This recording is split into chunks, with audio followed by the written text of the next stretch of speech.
विश्वानि देव सवितरदुरितानि पराशुभ यद्भद्रं तन्न आशुभ।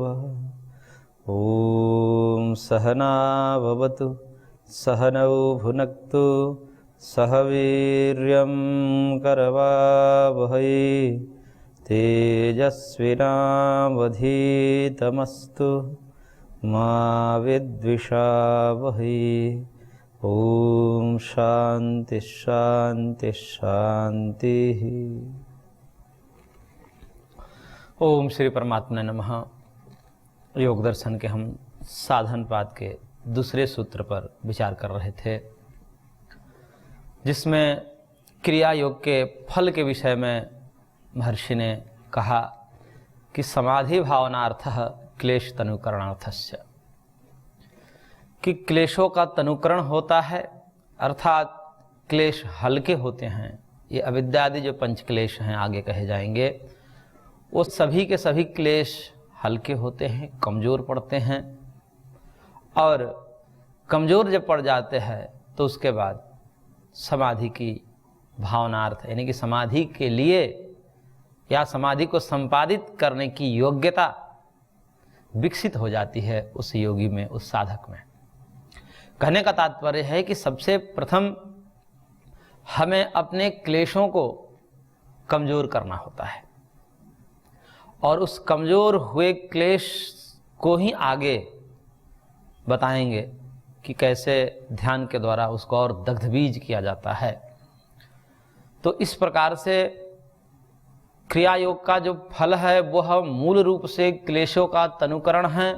कर्म योग का जो मुख्य उद्देश्य है क्लेशों का तनुकरण, हल्का करना, कमज़ोर करना। और क्लेशों का कमज़ोर होना ही ये चित्त की शुद्धि है। ये अविद्या आदि क्या है? चित्त के मल हैं। अविद्या, अस्मिता, राग, द्वेष, ये चित्त के मल हैं। और ये मल कमज़ोर होंगे, हल्के पड़ेंगे क्रिया योग से, यानी कि तप, स्वाध्याय और ईश्वर प्रणिधान से ये जो कल्मश हैं ये कम होंगे।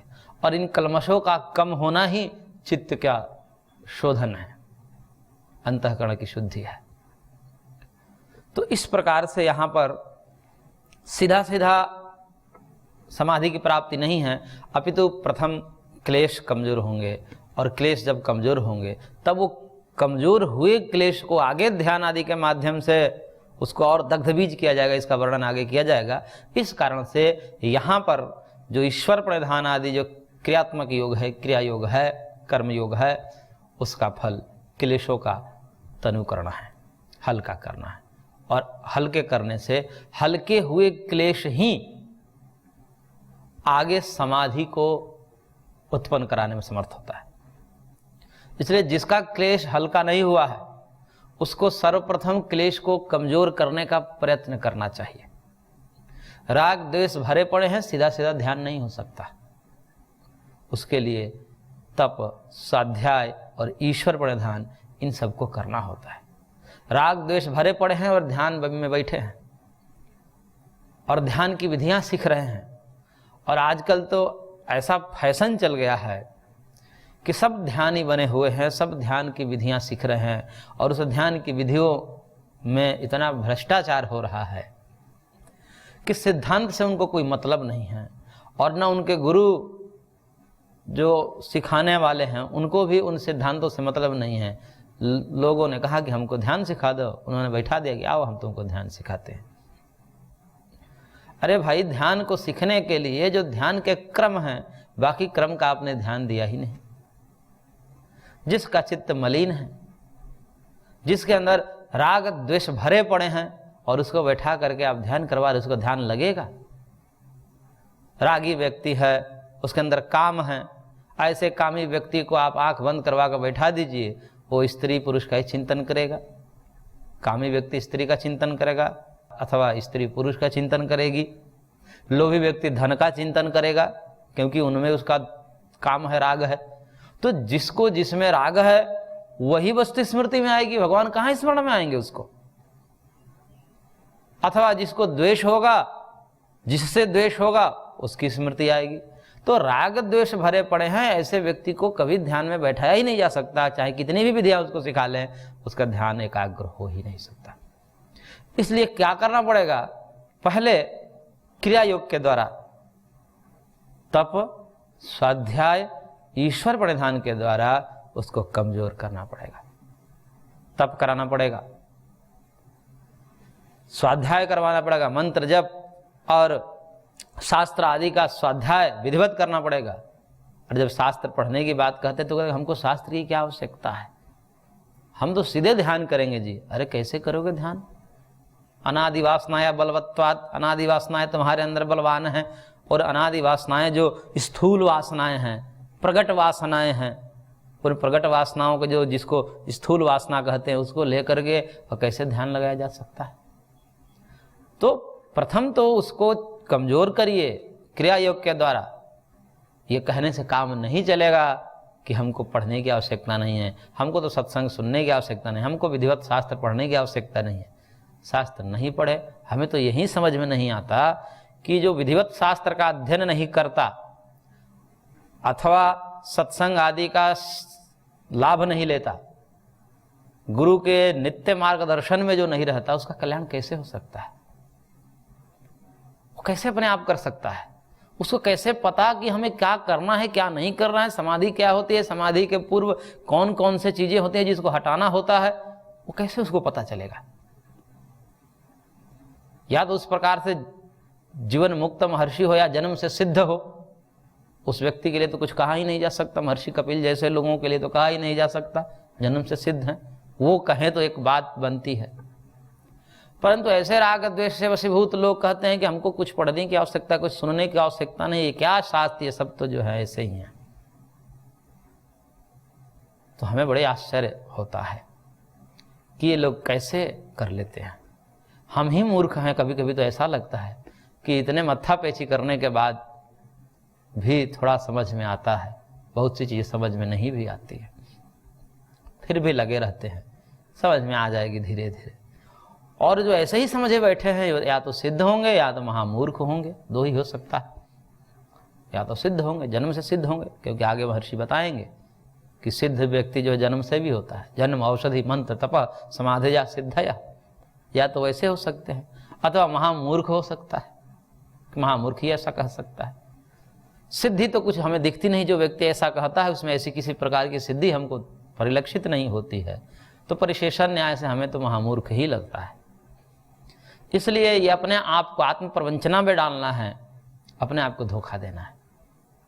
साधना के मार्ग में, अध्यात्म के मार्ग में शास्त्र की उपेक्षा करके, गुरुजनों की उपेक्षा करके, गुरुजनों के अनुभवों की उपेक्षा करके मनमानी आचरण करना और सीधे शिखर पे पहुंचना, छलांग लगा देना ध्यान पे। जबकि आगे बताएंगे इसी अध्याय में, ये बहुत बढ़िया अध्याय है साधकों के लिए और सबके लिए, कि उस ध्यान जो हम सीखना चाहते हैं, ध्यान करना चाहते, ध्यान लगाना चाहते हैं, वो ध्यान के स्थान क्रम कब आता है। पहले यम आता है, नियम आता है, आसन, प्राणायाम, प्रत्याहार, तब धारणा, फिर ध्यान, तब समाधि। इस 7वें नंबर पर ध्यान आता है और उसके लिए क्रम से चलना होता है। चित्त की शुद्धिकरण अपेक्षित होती है उसमें। अशुद्ध अंतःकरण में ध्यान कभी नहीं घट सकता, भगवान का स्मरण चिंतन कभी नहीं हो सकता। इसलिए प्रथम दृष्टया अपने क्लेशों को, राग द्वेष आदि चित्त के मलों को कम करने का प्रयास करना चाहिए। और वह कम कैसे होगा, उसके लिए महर्षि ने यहाँ पर दे दिया उपाय।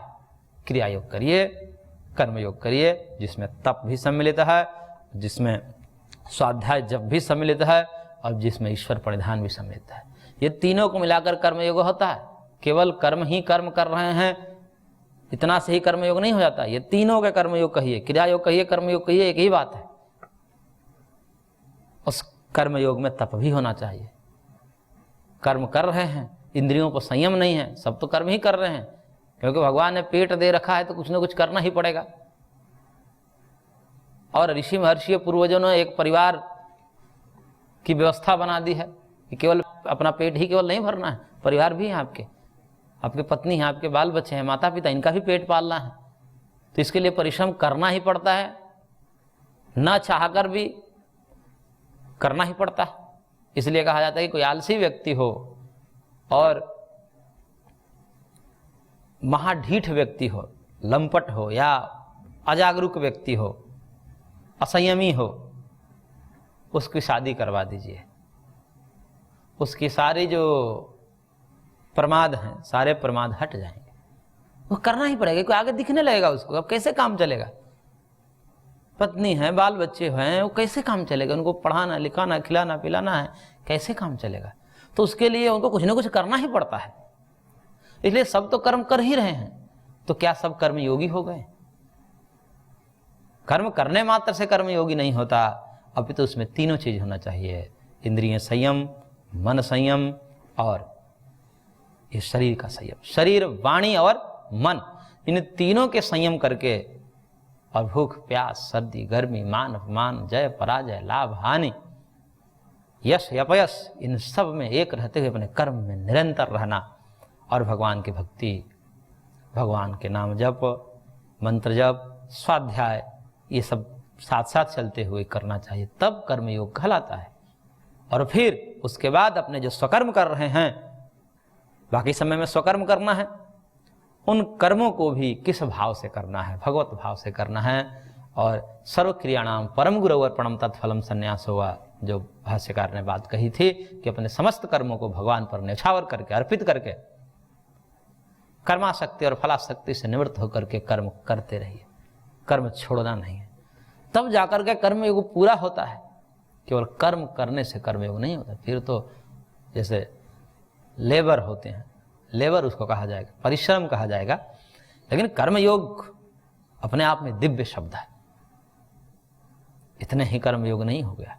अपना कर्म कर रहे हैं, ठीक है, अच्छी बात है, लेकिन कर्म किस प्रकार से करें कि वो कर्म योग बन जाए, वो भगवान की उपासना बन जाए। तो उसका यहाँ पर प्रतिपादन महर्षि के द्वारा किया गया है। और इस प्रकार से यदि कोई कर रहा है तो इसका फल क्या होगा कि उनकी वासनाएं कमजोर पड़ेंगी, शिथिल होंगी। इसलिए इस क्रिया योग का फल हुआ समाधि भावनार्थ क्लेश तनुकरणार्थ। क्लेश तनु होंगे और उसके पश्चात समाधि की योग्यता उसके अंदर विकसित हो जाएगी। अब वो समाधि के लायक बन जाएगा। तो कर्म योग समाधि के लायक स्थिति तैयार करता है। यदि किसी को ध्यान करना है, ध्यान की स्थिति को प्राप्त करना है, कि योग्यता अंदर विकसित करनी है कि योग्यता हो जाए, क्योंकि ध्यान की योग्यता होनी चाहिए। तो ध्यान के योग्य यदि बनना है तो प्रथम क्रिया योग करना पड़ेगा, तब स्वाध्याय ईश्वर पर ध्यान का अनुष्ठान करना पड़ेगा, तब जाकर के वो क्लेश कमजोर होते हैं। और क्लेश कमजोर होने के पश्चात समाधि की योग्यता हमारे अंदर विकसित हो जाती है। तो समाधि की योग्यता को विकसित करना ही इसका फल है कर्मयोग का। अब क्लेश तनुकरणार्थस्य, क्लेशों का तनु होना, हल्का होना, ये बात कही गई थी महर्षि के द्वारा। अब बात ये होती कि अथ के क्लेशाः कियंतो वा इति, ये कौन कौन से क्लेश हैं, वो कितने हैं? तब इस विषय में महर्षि सूत्रकार कह रहे हैं, अविद्या अस्मिता राग द्वेष अभिनिवेशाः पंच क्लेशाः। ये 5 क्लेश है। अविद्या, अस्मिता, राग, द्वेष, अभिनिवेश, नाम गिना रहे हैं। अब ये क्या क्या है? तो ये जो अविद्या, अस्मिता, राग, द्वेष, अभिनिवेश, ये 5 क्लेश हैं। इसके विषय में भाष्यकार ने कहा क्लेशा इति पंच विपर्य इत्यर्थ। ये 5 क्लेश हैं, इसको विपर्य समझना चाहिए। ये विपर्य के ही भेद है। विपर्यो मिथ्या ज्ञानम, यानी कि मिथ्या ज्ञान के भेद है, जिसमें अविद्या है, अस्मिता है, राग है, द्वेष है, अभिनिवेश है। ये सब विपर्य है, मिथ्या ज्ञान है। ये मिथ्या ज्ञान के ही भेद हैं। और ते स्यन्दमानः गुणाधिकारं दृढ़यन्ति परिणामं अवस्थापयन्ति कार्य कारण स्रोत उन्नमयन्ति परस्पर अनुग्रह तंत्री भूत्वा कर्म विवाकम च अभिनिर्हरन्ति इति। कहने कि ये जो क्लेश हैं क्या करते हैं, ये गुणों के जो अधिकार हैं। गुणों के अधिकार का मतलब होता है कि गुण जो है संसरण जब करते हैं तो जगत रूप में आते हैं, और जब जगत रूप में आते तो हमारा शरीर बनता है, मन बुद्धि इंद्रियां ये सब विकसित होती है। यानी कि जन्म मरण की परंपरा प्रारंभ हो जाती है। ये क्लेश ही हमको जन्म मरण में डालते हैं। ये गुणों को एक्टिवेट करते हैं, सक्रिय करते हैं। और जो गुण सक्रिय होते हैं तो ये शरीर के रूप में आ गया, मन बुद्धि के रूप में आ गया, फिर विकार शुरू हो गए, फिर सुख दुख शुरू हो जाते हैं। तो ये क्लेश ही हैं ये पांचों जो गुणों के अधिकार को दृढ़ करते हैं और मजबूत करते हैं। यानी कि इन गुणों से ही हमारी वासनाएं विकसित होती है। काम है, क्रोध है, लोभ है, ये सब गुणों से ही विकसित होती है। और ये काम, क्रोध, लोभ और दृढ़ होता चला जाता है। यदि हम क्लेश हमारे अंदर बढ़ता जाता है तो ये और जो गुणों के अधिकार हैं वो दृढ़ होते हैं, और जैसे ही गुणों के अधिकार दृढ़ होंगे वैसे वैसे हमारे अंदर विकार और बढ़ते जाते हैं। और परिणामम अवस्थापयंती, और ये गुणों के परिणाम, यानी कि गुणों का परिणाम है जैसे सत्व, रजतम, ये जो त्रिगुणात्मिका प्रकृति है उसका परिणाम है महत्त्व, महत्त्व का परिणाम अहंकार, अहंकार का परिणाम एकादश इंद्रियां, और पंचतन्मात्र, पंचतन्मात्र का परिणाम पंचमहाभूत। इस प्रकार से पूरा जगत का निर्माण होता है। तो ये क्लेश का ही परिणाम है। ये हम इस संसार में आए, इसका क्या कारण है? क्योंकि हम क्लेश में थे, अविद्या में थे, अस्मिता में थे, राग में थे, द्वेष में थे, इसलिए ये सब शुरू हुआ। तो अविद्या, अस्मिता, राग, द्वेष के कारण ये सब परिणाम शुरू हुए गुणों के। और कार्य कारण स्रोत उन्नमयंती। कार्य कारण स्रोत, कार्य कारण क्या है कि कारण जो है कर्म है, कार्य उसके सुख दुख है। वह कारण दो हो सकते हैं, पुण्य पाप भी हो सकते हैं। पुण्य पाप दो कारण हो सकते हैं कर्म के रूप में, और उसके कार्य फल के रूप में सुख दुख हो सकते हैं। तो इस प्रकार से पुण्य पाप कर्म सुख दुख फल ये सब चलता रहता है। तो इस प्रकार से परस्पर एक दूसरे को अनुग्रहित करके, राग द्वेष को अनुग्रहित करता है, द्वेष राग को भी कभी अनुग्रहित करता है। ऐसा अनुग्रहित करते हुए ये जो है कर्म विपाकम चा अभिनिर्हरंती, ये कर्म विपाक यानी कि फलोपभोग, कर्म और कर्म फल की ओर जीव को उन्मुख कर देता है। और जैसे ही कर्म फल की तरफ उन्मुख होता है तो अपना नित्य शुद्ध बुद्ध स्वभाव से गिर करके और सुखात्मक, दुखात्मक, मोहात्मक हो जाता है। ये स्वरूप की च्युति है।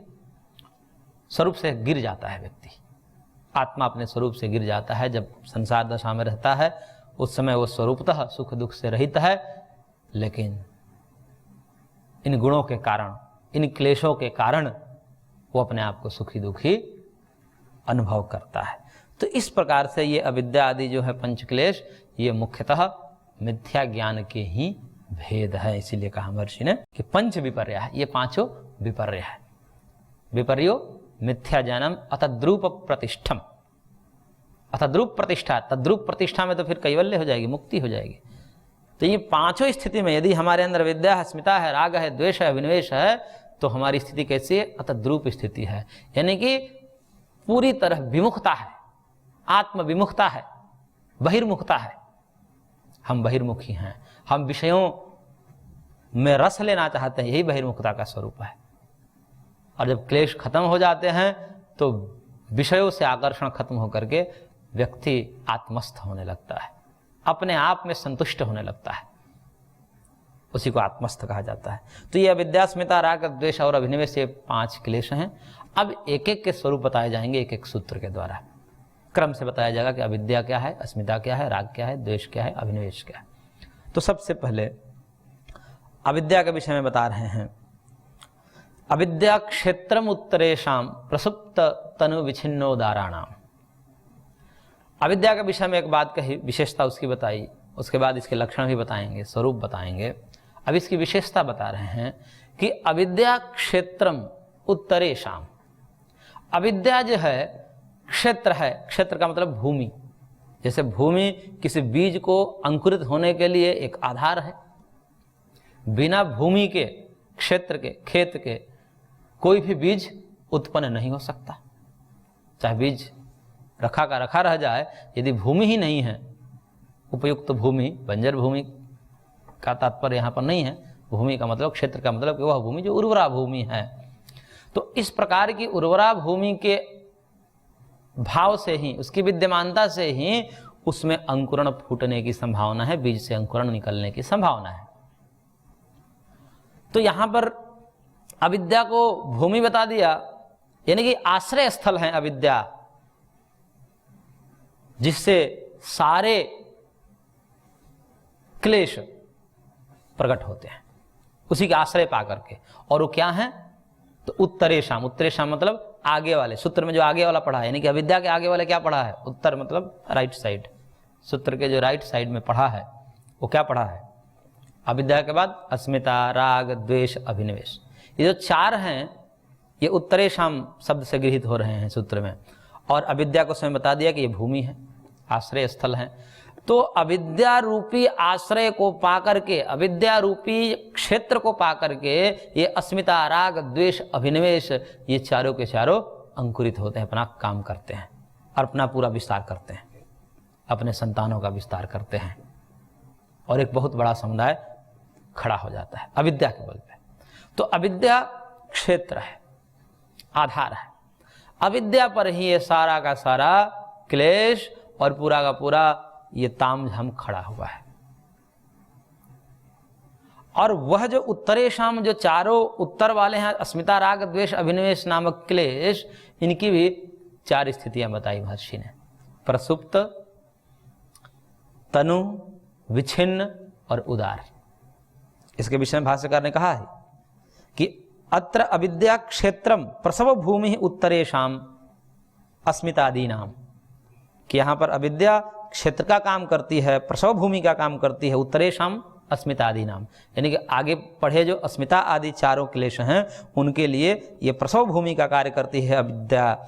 और चतुर्विध विकल्पानाम, उसे चार विकल्पों का, अस्मितादि नाम, चतुर्विध विकल्पानाम, और ये चारों जो विकल्प हैं अस्मिता आदि, इनकी चार अवस्थाएं बताई, प्रसुप्त, तनु, विच्छिन्न, उदार। अभी करेंगे तत्र का प्रसुप्ति ही, ये प्रसुप्त क्या है, यानी कि चारों क्लेश, बाकी अविद्या को छोड़कर शेष जो चारों क्लेश हैं उनकी चार अवस्थाएं बता दी हैं, चारों की चार अवस्थाएं बता दी हैं, प्रसुप्त, तनु, विच्छिन्न, उदार। तब क्रम से कह रहे हैं कि ये प्रसुप्ति क्या है, यानी कि अस्मिता आदि क्लेशों की प्रसुप्तावस्था क्या है। चार अवस्थाएं हैं, तो प्रसुप्तावस्था, तनु अवस्था, विच्छिन्नावस्था, उदारावस्था, ऐसे होगी। तो पहले प्रसुप्ति को बता रहे हैं, तो कह रहे हैं कि चेतसी शक्ति मात्र प्रतिष्ठानाम बीज भावोपगमः, कि चित्त में, क्योंकि ये सब क्लेश जो है चित्त के धर्म है, उसका अधिष्ठान क्या है, चित्त है। अविद्या भी है, चित्त में ही रहती है, और अस्मिता आदि भी सब चित्त के ही धर्म है। तो ये सब चित्त में विद्यमान रहते हैं, लेकिन जब शक्ति रूप में रहते हैं, बीज भाव में रहते हैं, उसको प्रसुप्ति कहते हैं। जैसे कोई बालक है, बालक में काम, लोभ, हालांकि लोभ आदि तो कुछ समय में दिख ही जाता है, दुग्ध आदि में तो लोभ होता ही है, लेकिन कुछ ऐसे विकार होते हैं जो उसमें नहीं, न के बराबर होते, नहीं होते हैं लगभग, क्योंकि दिखते नहीं है। जैसे काम वासना बालक में नहीं होती। अब वो बालक, वही बालक जब बड़ा हो जाता है तो वही कामुक हो जाता है। तो अब ये कहते हैं कि अब ये कहां से आ गया। नियम ये कहता है कि असत से सत की उत्पत्ति नहीं होती, यानी कि बालक में भी बीज रूप में, सूक्ष्म रूप में वो काम वासना थी, लेकिन दिख नहीं रहती। जैसे बीज में वृक्ष होता है लेकिन दिखता नहीं, तो जब दिख नहीं रहा तो हम उस समय कहते हैं कि बीज में शायद वृक्ष नहीं है, लेकिन वस्तुतः शक्ति रूप में, सामर्थ्य रूप में उस बीज में वृक्ष होता है। ऐसे ही बालक में भी काम वासना होती है।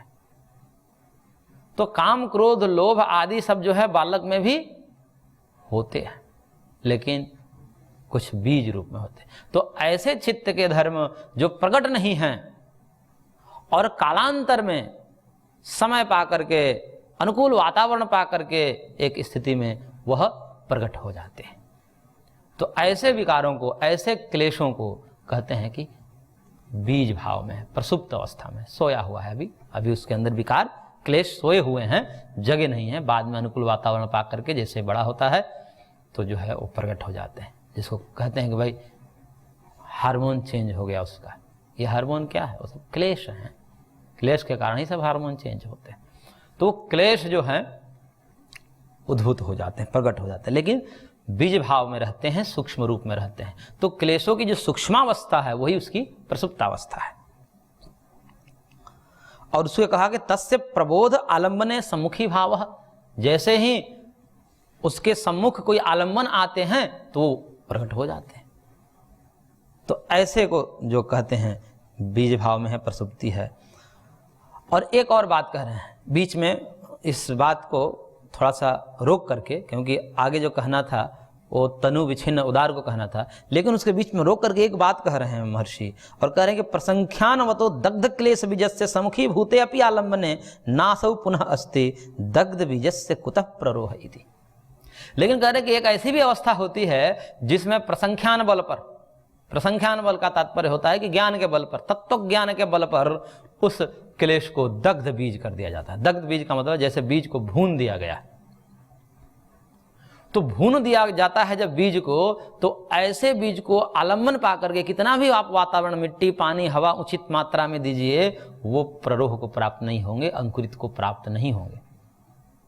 ऐसे ही योगियों को जो तत्व ज्ञान को प्राप्त कर लिए, आत्म साक्षात्कार को प्राप्त कर लिए, उनके सामने कितने भी प्रकार के लौकिक विषय उपस्थित क्यों न हो जाए, उनका चित्त कभी भी क्षुब्ध नहीं होता, आकृष्ट नहीं होता, वो विषयाभिमुख नहीं होता। क्यों नहीं होता? तो उसके लिए एक महर्षि ने कहा कि दग्ध बीज से कुतः प्ररोह इति, क्योंकि दग्ध बीज कर दिया, जब जला दिया, भून दिया, भुना हुआ बीज कैसे प्ररोह होगा। इस कारण से योगियों का जो क्लेश है, उन योगियों के चित्त में जो विद्यमान क्लेश हैं, उनको योगी अपने ज्ञान के बल पर, तत्व ज्ञान के बल पर, ब्रह्म साक्षात्कार के बल पर दग्ध बीज कर देते हैं। इसलिए उनके सामने कितने भी विषय रखे जाते हैं, लेकिन वो विषयाभिमुख नहीं होते, अपने आत्मस्वरूप से नीचे नहीं गिरते हैं। इसके इतर जिनके दग्ध बीज भाव को क्लेश प्राप्त नहीं हुए हैं, ऐसे अयोगी पुरुषों की विषय का आलम्बन पाते ही उनके अंदर प्रकट हो जाती है, वृत्ति बनने लगती है। स्त्री को देखते काम वासना होने लगेगी, पैसे को देखकर लोभ की वासना उनके अंदर जग जाएंगी। इस प्रकार से कंचन कामनी के प्रति उनकी संस्कृति देखी जाती है। तो ये महर्षि ने कुछ विशेष बात कही, आगे हम इसको और देखेंगे। आज की कक्षा को यहीं पर विराम देते हैं, शेष अगले अंक में। ओम शांति शांति शांति।